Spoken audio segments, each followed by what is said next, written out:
سورہ کہف میں حضرت ذوالقرنین کے بارے میں ہے۔ آپ نے کہا تھا کہ قرآن سے کوئی کلو نہیں ملتا کہ وہ یا پھر یاجوج ماجوج کوئی اور مخلوق ہیں، جبکہ ذوالقرنین کا لفظی مطلب دو سینگوں والا ہے، اور اکثر پرانے کلچرز میں اچھی طرح سے لوگوں کو پتا تھا کہ جنوں کے دو سینگ ہوتے ہیں۔ اور پھر ایسے کون سے انسان ہیں جو آئرن اور کاپر کی دیوار نہیں توڑ سکتے؟ ہمیں اب معلوم ہے کہ ان دو میٹلز کی انٹریکشن سے الیکٹرو میگنیٹزم کا فینومینن بھی جنریٹ ہوتا ہے۔ تو میرے خیال میں تو قرآن کھل کے کلوز دے رہا ہے کہ وہ کسی اور نیچر کی مخلوق ہیں جو کہ فیوچر میں موجوں کی طرح ٹکرائیں گے بھی۔ تو اس کے بارے میں آپ کا کیا خیال ہے؟ قرآن مجید میں جو تاریخی واقعات زیر بحث آئے ہیں ان میں آپ جو رائے بھی قائم کرنا چاہیں آپ کو پورا حق ہے۔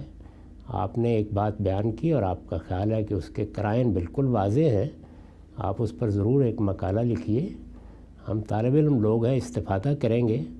لیکن میرا یا استاذ امام کا اور بہت سے دوسرے اہل علم کا نقطہ نظر یہ ہے کہ ذوالقرنین انسانی تھے۔ قرآن مجید نے بالکل واضح طور پر بتا دیا ہے کہ وہ ایک بڑے غیر معمولی بادشاہ تھے، انہوں نے بعض مہمات سر کی ہیں، اور یہ بھی ہم جانتے ہیں کہ صرف جنوں ہی کے 2 یا 4 سینگ نہیں ہوتے جو لوگوں نے اپنے وہم میں قائم کر رکھے ہیں۔ خود خرس کے جن کے بارے میں زیادہ گمان کیا جاتا ہے کہ وہ ذوالقرنین تھے، اسی طرح کے تاج بنائے گئے تھے۔ تو یہ بہت سی چیزیں ہیں جن کے قرائن ہیں، لیکن یہ کہ اس سے مراد کیا فی الواقع خرس ہی ہیں جو ایران کے ایک بڑے حکمران ہوئے ہیں جنہوں نے بنی اسرائیل کو نجات دلائی، اور سوال بھی بنی اسرائیل کا ہے جس کے جواب میں یہ ساری بات ہوئی ہے۔ تو اس میں ایسا کوئی قرینہ میرے علم میں نہیں آ سکا کہ جس کی وجہ سے میں یہ کہوں کہ وہ کوئی جنات تھے، نہیں، وہ انسان ہی تھے۔ وہ انسان کی حیثیت سے تاریخ کی کون سی شخصیت ہے، اس میں لوگوں میں اختلاف ہے۔ اب تک کا ہمارا رجحان یہی ہے۔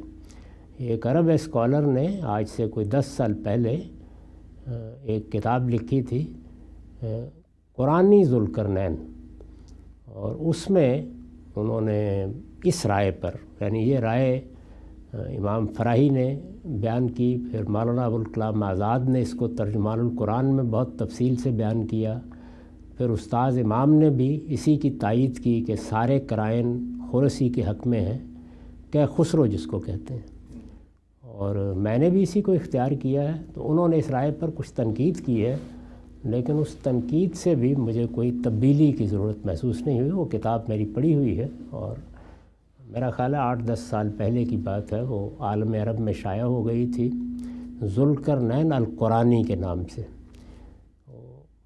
مجھے یہ معلوم نہیں کہ وہ کسی دوسری زبان میں ترجمہ ہوئی ہے یا نہیں ہوئی ہو تو اس کو بھی آپ پڑھ لیجئے، اس میں یہ بڑی تفصیلی بحث ہے، اور مولانا ابوالکلام آزاد اور امام فراہی نے جو رائے قائم کی اس پر بھی اس میں بڑا تفصیلی کلام کیا گیا ہے۔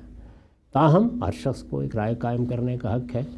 قرآن کی حد تک تمام اہل علم ان کو بادشاہ اور ایک انسانی سمجھتے ہیں۔ پہلے زیادہ لوگوں کا رجحان اسکندر کی طرف تھا، پھر اس کے بعد خرس کے قرائن زیادہ واضح نظر آئے۔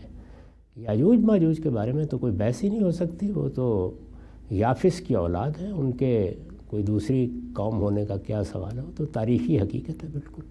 یعنی حضرت نوح کے تیسرے بیٹے یافس کی اولاد ہیں، ان کا پورا شجرہ نسب بائبل میں بیان ہو گیا ہے، وہاں تو کوئی دوسری بحث کا امکان نہیں ہے۔